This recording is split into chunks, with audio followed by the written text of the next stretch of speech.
नमस्कार, अभिजित भारत मधून मी रोशनी लोखंडे आणि आपण बघत आहात ARIPL प्रस्तुत न्यूज वाइब्स। नागपूरच्या ईडन ग्रीन्स मध्ये रविवारी रात्री फ्रेंडशिप डे पार्टी दरम्यान दोन गटांमध्ये वाद झाला। पोलिसांनी हस्तक्षेप करत म्युझिक बंद करून गर्दी हटवली। दरम्यान आयोजकाने पोलिसांना धमकी देण्याचा व्हिडिओ व्हायरल झाला असून पोलिसांनी तपास सुरू केला आहे।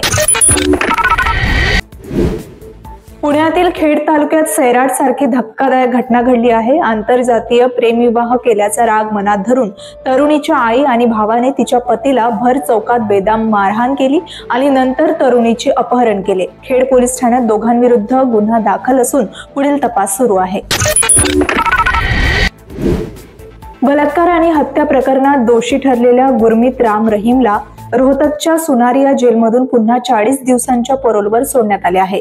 2017 पासून आतापर्यंत ही त्याची 14वी रिहाई असून यंदा 2025 मधली ही तिसरी वेळ आहे।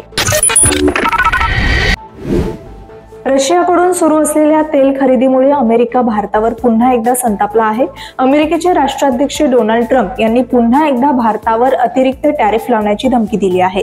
भारत रशियाकडून स्वस्त दरात मोठ्या प्रमाणावर कच्चे तेल खरेदी करून ते आंतरराष्ट्रीय बाजारात महाग विकतो आणि मोठा नफा कमवतो असा आरोप ट्रम्प यांनी केला आहे। धडक 2 हा चित्रपट 1 ऑगस्ट रोजी प्रदर्शित झाला असून या चित्रपटाने 12 कोटींपेक्षा अधिक कमाई केली आहे। मात्र प्रेक्षकांना थिएटरकडे आकर्षित करण्यासाठी निर्मात्यांनी एक खास ऑफर जाहीर केली आहे। आज संपूर्ण देशभरात धडक 2 ची तिकिटे केवळ 99 रुपयात उपलब्ध असणार आहे।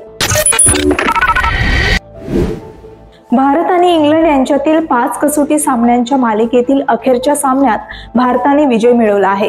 केनिंग्टन ओव्हल मैदानावर भारताने इंग्लंडला 6 धावांनी पराभूत करत अँडरसन तेंडुलकर ट्रॉफी 2-2 अशी बरोबरीत संपवली। या सामन्यात मोहम्मद सिराजने जबरदस्त कामगिरी करत एकूण 9 विकेट्स घेतल्या आणि विजयात महत्त्वाची भूमिका बजावली आहे। तर या होत्या आजच्या घडामोडी। अधिक अपडेट्ससाठी आमच्यासोबत जोडले रहा आणि बघत रहा न्यूज वाइब्स फक्त अभिजित भारतवर। अभिजित भारत पहुंचे हर खबर तक।